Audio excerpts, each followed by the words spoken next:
Hello students, today I shall discuss few topics from chapter 5.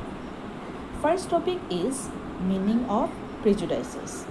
Prejudices refers to preconceived opinion and the word literally means prejudgment. That means an opinion formed in advance before considering any available evidences. A prejudiced person, preconceived views are often based on hearsay rather than on direct evidence. That means without having any evidence, we judge someone. That is called prejudice. Prejudice may be either positive or negative, although the word is generally used for negative prejudgment. It can also apply to favorable prejudgment.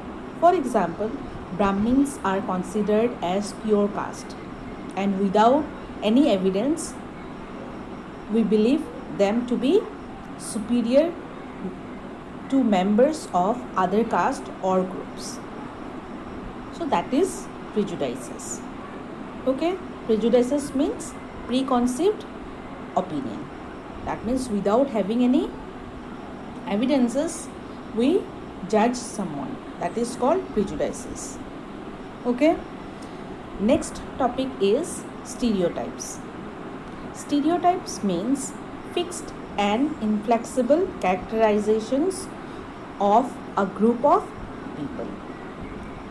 For example, women are expected to do the household activities, but it is not written anywhere that women should do household activities, but it is the fixed idea of the people in the society.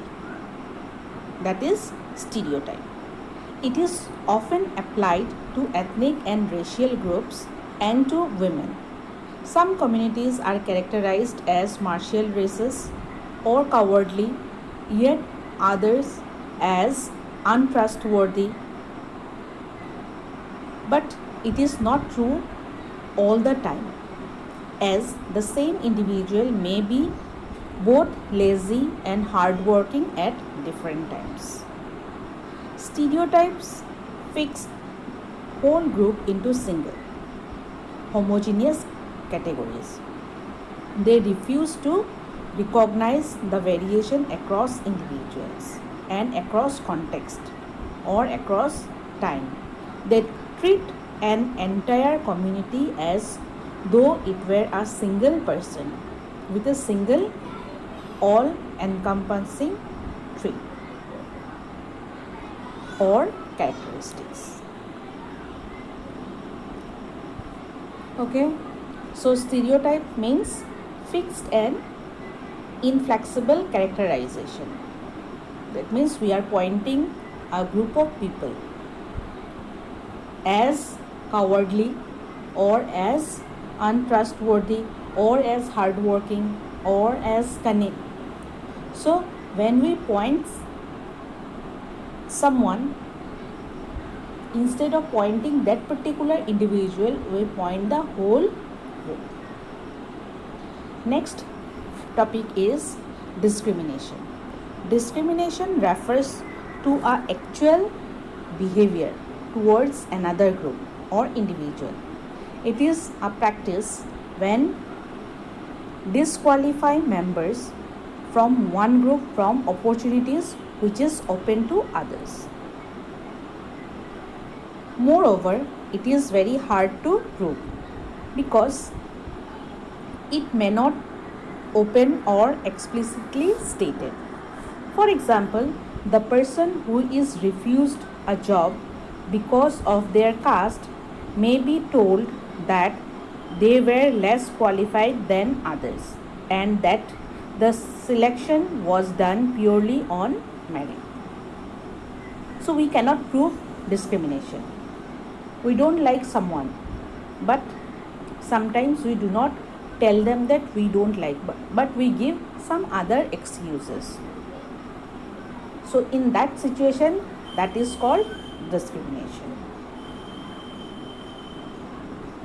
Next topic is social exclusion. Social exclusion refers to ways in which individual may become cut off from full involvement in the wider society.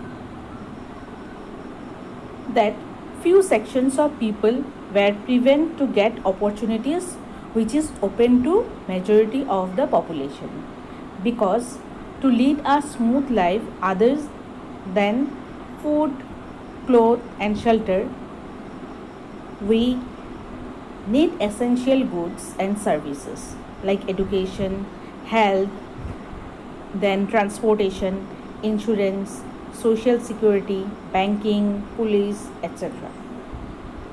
So, when we exclude one sections of people, they are unable to avail those facilities because we exclude them from the society. We don't like to include in the society.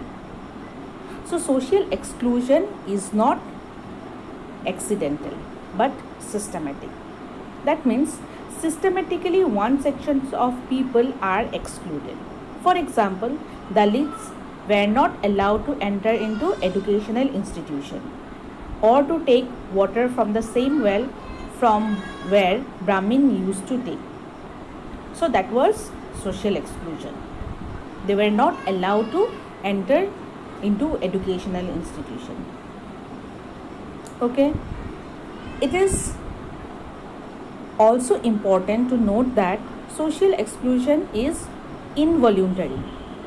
That is, exclusion is practiced regardless of the wishes of those who are excluded. For example, we don't find rich people sleeping on the pavements or under the bridges like thousands of homeless poor people in cities and towns, and this does not mean that the rich are excluded to use those resources or use those places, but they choose not to because they can afford to lead a luxurious life. So sometimes social exclusion is wrongly justified by the same logic as it is said that excluded groups itself does not wish to practice. And prolonged experiences of discriminatory or insulting behavior often produces a reaction. That means if we continuously exclude someone, so sometimes opposite may happen, or the part of the excluded who then stop trying for inclusion. For example, lower caste people were not allowed to enter into temples or